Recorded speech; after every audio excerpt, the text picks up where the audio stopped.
Today I am here with Emma Lee, who has moved from South Korea to study on an exchange at the University of Toronto. Is that true? That is true. Okay, good. In terms of LGBTQ identity, how do you identify? I identify as a non-binary person, but I do go by all pronouns. I'm comfortable in both masculine and feminine pronouns. I'm very grateful to have come to that finally. Can you talk about when you came to realize that you were different? By different, do you mean by my sexuality or my gender identity? I guess both. Both.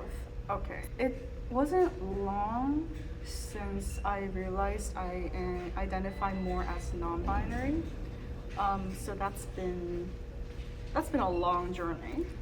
And for my queer identity regarding my sexuality, I was in a very heteronormative community.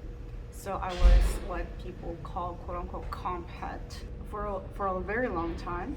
And it wasn't until I got into college, so my university back home, that I realized I am not straight.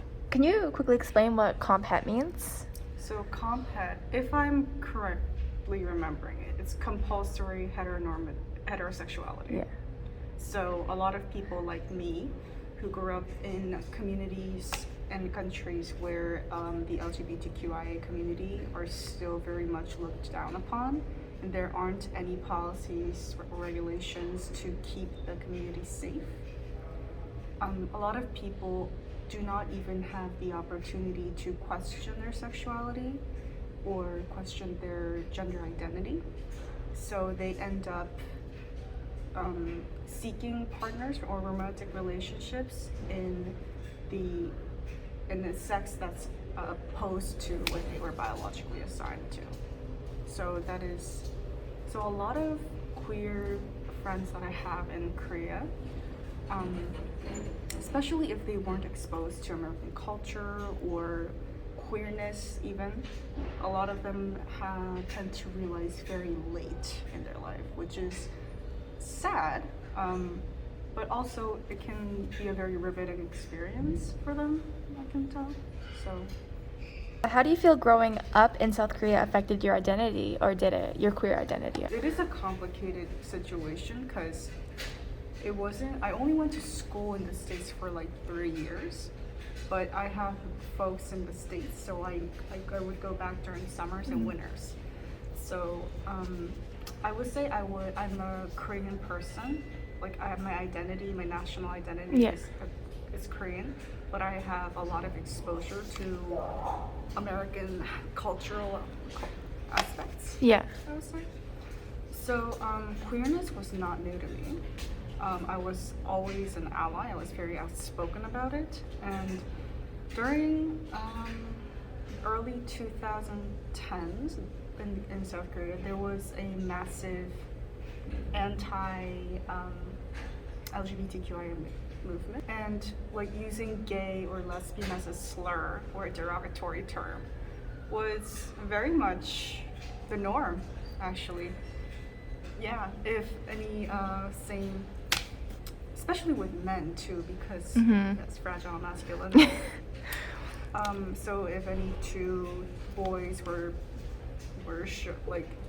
showing affections or emotions to one another, they would be considered quote unquote gay and be made fun of or bullied, which is terrible. Yeah. But I was always very outspoken about being an ally.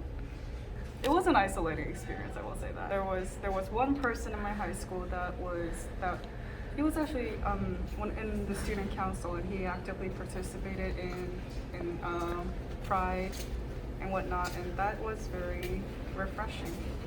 And that was in America? No, this was in Korea. This was the one person in school that was. Did he get bullied quite a bit for it, or? In a derogatory way. Yeah. Like, in a fun derogatory way. But I think it's yeah. How do you think being a person with immigrant experience influences how you came to realize that you might be queer? Family influences, friend influences, like the media influences that you got from Korea. Do you think that influenced like how you came to realize that you were queer?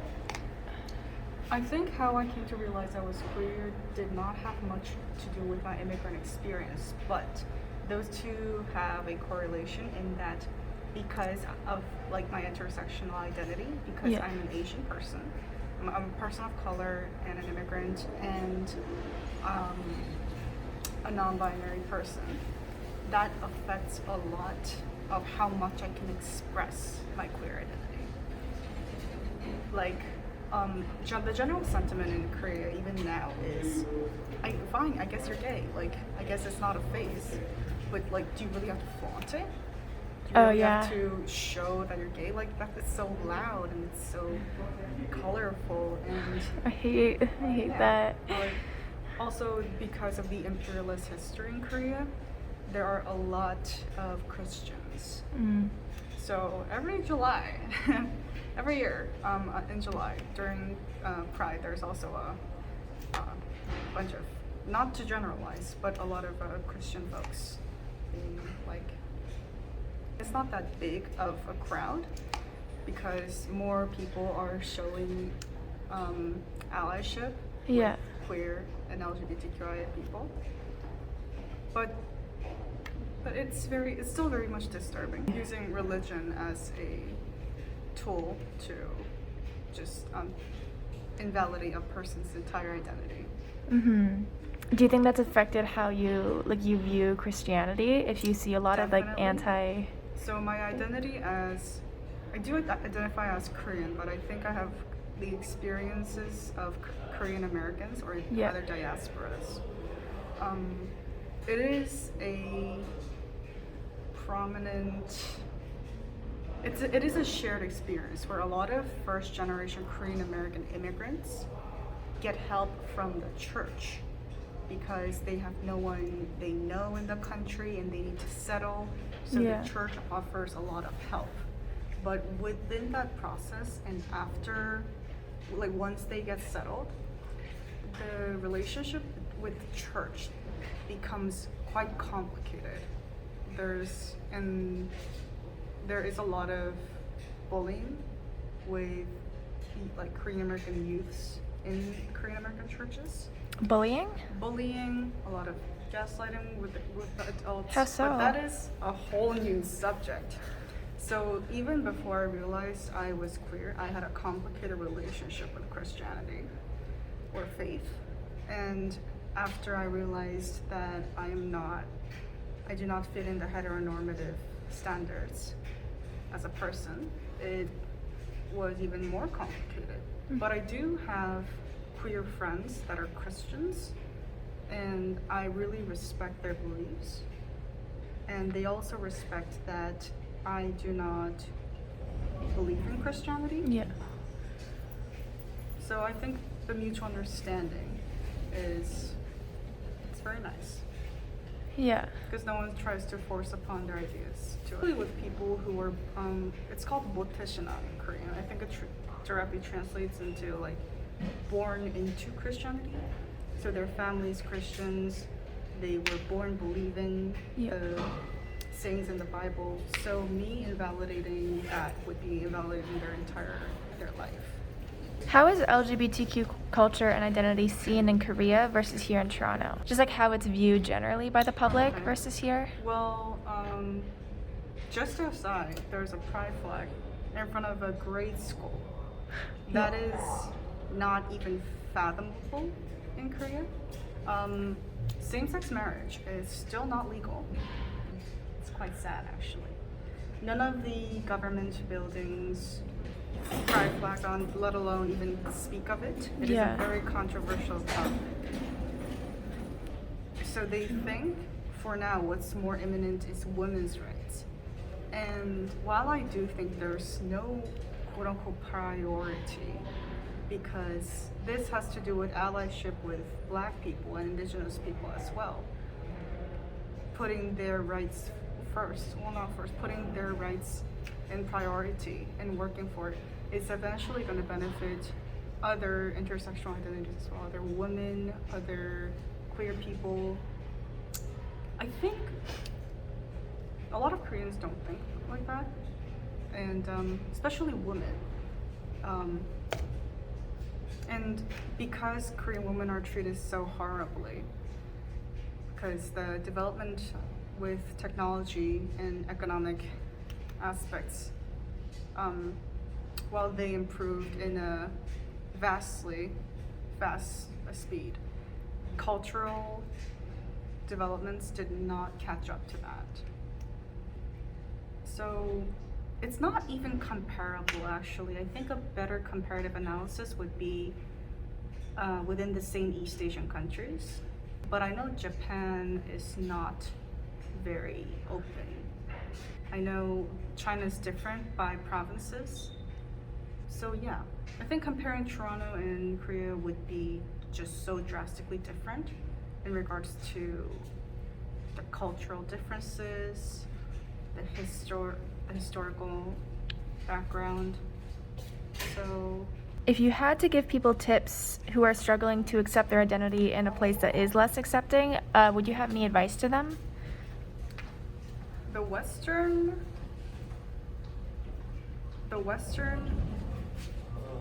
culture surrounding queer identity is not necessarily something we should follow. Coming out should not be this big, incredible event that you should have. Sometimes you are in an environment or community where when you come out or tell people that you do not fit within the standards, especially in Korea where fitting in is incredibly important. You do not stand out. Standing out is not the way to survive. So I work with a queer youth, with an organization that housed queer youths that were kicked out.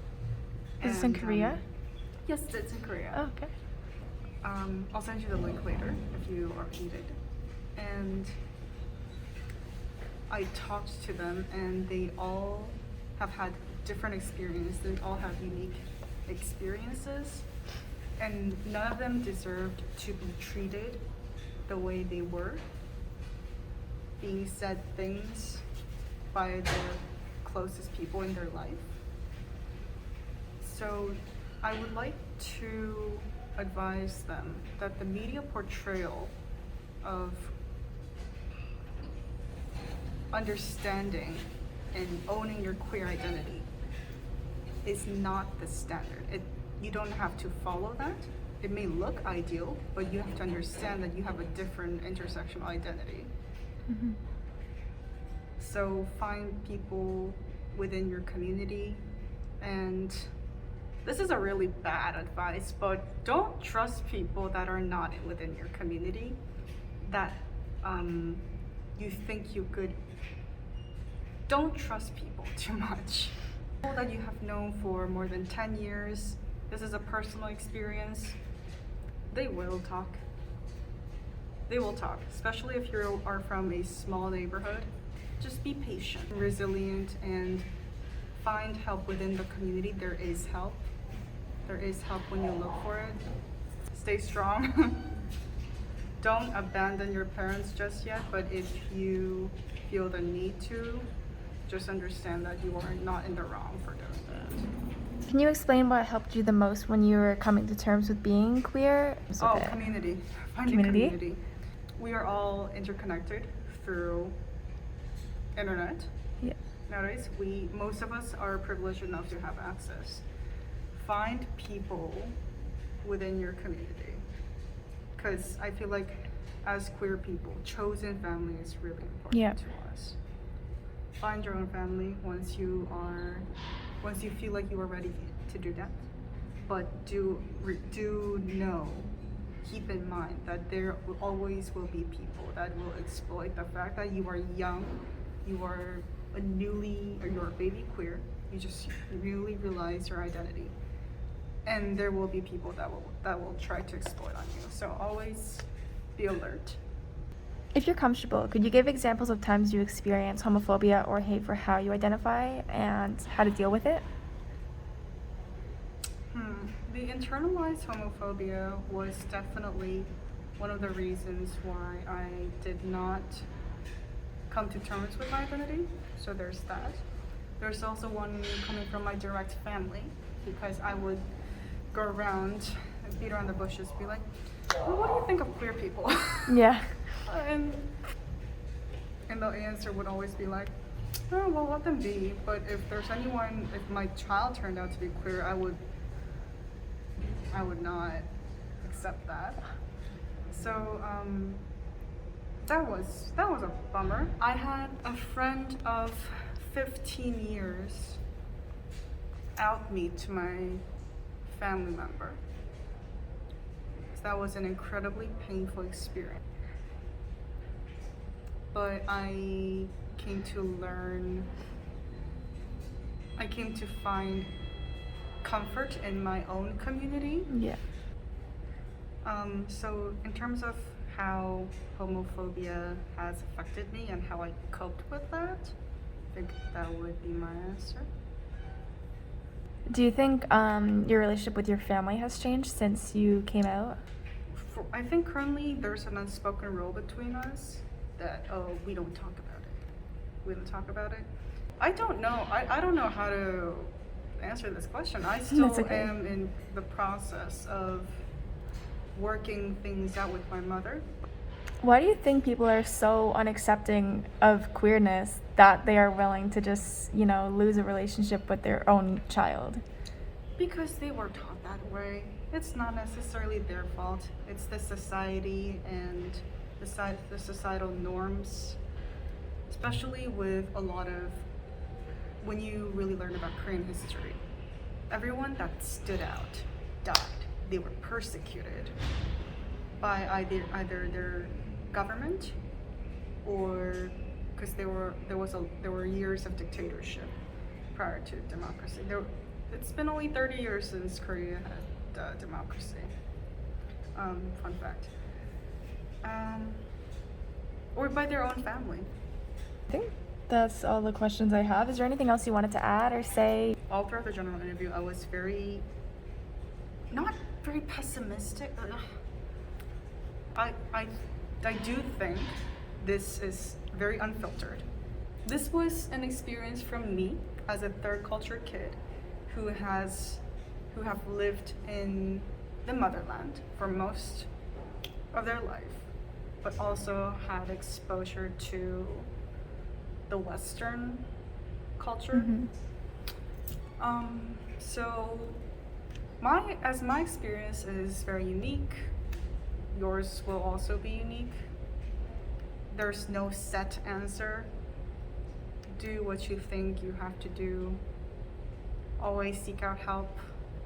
There's always free sources, especially for queer youths, if you look into it. It's gonna be a little hard if you live in Asian countries, but there are always good people. Just like have faith in people, because there will always be people willing to help. Well, thank you for your time. Thank you. Thank you so much.